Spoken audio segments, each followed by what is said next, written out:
বিসমিল্লাহির রহমানির রহিম। আন্দোলনরত, অবহেলিত এবং বঞ্চিত 1 থেকে 12তম পর্যন্ত নিবন্ধিত বৈধ সনদধারী শিক্ষক শিক্ষিকা মণ্ডলী, আসসালামু আলাইকুম ওয়া রাহমাতুল্লাহ। আপনারা ইতিমধ্যেই অবগত হয়ে গিয়েছেন যে এনটিআরসিএ এবং শিক্ষা মন্ত্রণালয়, এনটিআরসির চেয়ারম্যান এবং শিক্ষা মন্ত্রণালয়ের সচিব, যারা উচ্চপদস্থ কর্মকর্তা কর্মচারী রয়েছেন, তারা ষড়যন্ত্র করে 1 থেকে 12তম পর্যন্ত বাদ দেওয়ার জন্য গভীর ষড়যন্ত্র লিপ্ত। আমার একটা জিনিস বুঝে আসে না, যে সরকার যদি কোনো পরীক্ষা নেয় নিয়োগের জন্য, ওই সরকার চাকরি দেয় না, তাহলে ওই সরকারের পরীক্ষা নেওয়া দরকার কি?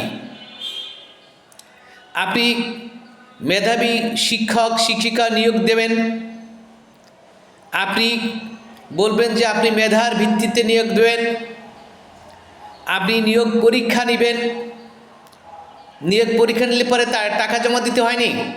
যারা ক্যান্ডিডেট ছিল তাকে টাকা জমা দিয়েছে, তারা কী জন্য টাকা জমা দিয়েছে? আঙুল চষের জন্য দিয়েছে না এটা চাকরির জন্য দিয়েছে? আপনারা কেন ওই জিনিসটা বোঝেন না? মানে কেন আপনারা 1 থেকে 12তম পর্যন্ত বৈধ নিবন্ধন শিক্ষক শিক্ষক মণ্ডলের চাকরি না দিয়ে আপনারা ষড়যন্ত্র লিপ্ত কেন? আপনাদের সমস্যা কোথায়? আপনারা মেধাবী শিক্ষক শিক্ষিকা নিয়োগ দিবেন, এদেশের মানুষের ভাগ্য উন্নয়ন করবেন, এদেশ গঠন করবেন, বিনির্মাণ করবেন, সুন্দর দেশ উপহার চাইবেন, অথচ শিক্ষক, ভালো শিক্ষক, বৈধ শিক্ষক কিন্তু যারা পাশ করে বসে আছে, তাদেরকে চাকরি না দিয়ে আপনারা ষড়যন্ত্র করবেন, তাদের বিরুদ্ধে কেন করবেন? আপনাদের সমস্যা কোথায়? যারা পাশ করে বসে আছে তাদেরকে চাকরি নিতে আপনারা দিতে পার কেন? কেন দিতে পার আবার নিবন্ধন নেন? কারণটা কি? কি চিটিং করার জন্য নেন নাকি? এদেরকে চাকরি দিবেন না, আবার দ্বিতীয়বার চিটিং করে টাকা আয় করবেন, অথচ সনদ দিবেন, আর এদেরকে চাকরি দিবেন না, এরা আঙুল চুষে ঘুরে ঘুরে বেড়াবে। এটা কেমনভাবে সম্ভব? আপনারা কেন এই প্রতারণা করেন? আপনাদের প্রতারণা করতে বলছে কে? আপনারা চাকরি দিতে পারবেন না, আপনাদের পরীক্ষা নেওয়ার দরকার নেই। শিক্ষকের নিয়োগের যে এনটিআরসির যে সনদ দেওয়ার প্রয়োজন নেই তো। আপনি চাকরি দিতে পারেন, কেন সনদ দিবেন? সনদের প্রয়োজন নাই।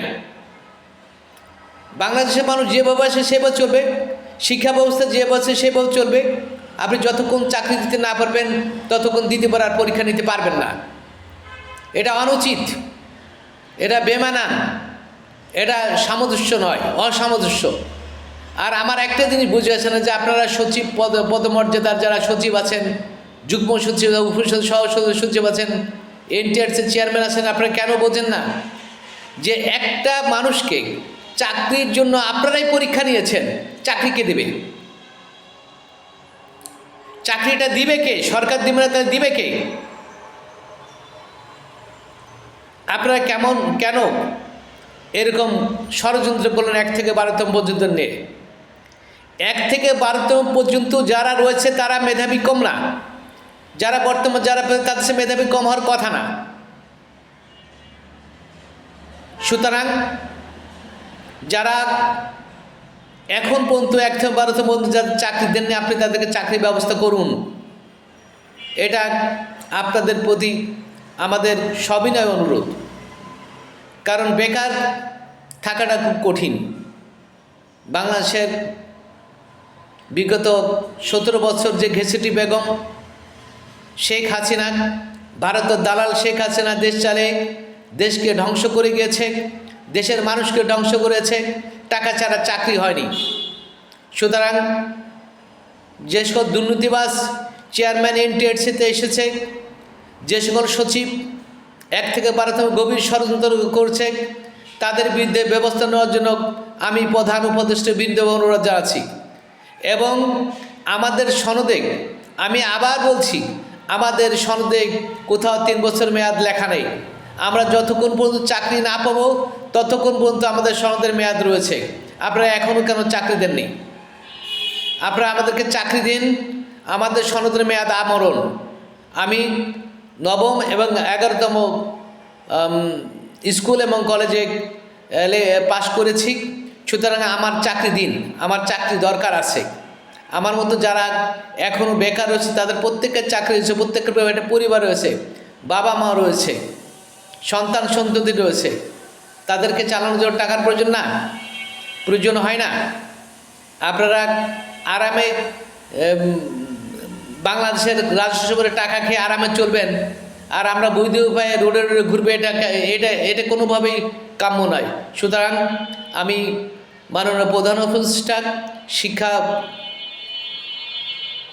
মন্ত্রণালয়ের শিক্ষা উপদেষ্টা মহোদয় এবং এনটিআরসি চেয়ারম্যান যারা এর সাথে সবার কাছে বিনোদ জানাই, আমাদেরকে বৈধ সনদ রয়েছে, আমাদেরকে একটা চাকরি দিন, আমাদেরকে দুর্বিষহ জীবন থেকে উদ্ধার করুন, আমরা যেন স্বাভাবিক জীবনে ফিরে আসতে পারি, আমাদের যেন সামাজিক স্ট্যাটাস ফিরে আসে সেই ব্যবস্থা করুন। আল্লাহ হাফেজ। বাংলাদেশ জিন্দাবাদ। আসসালামু আলাইকুম।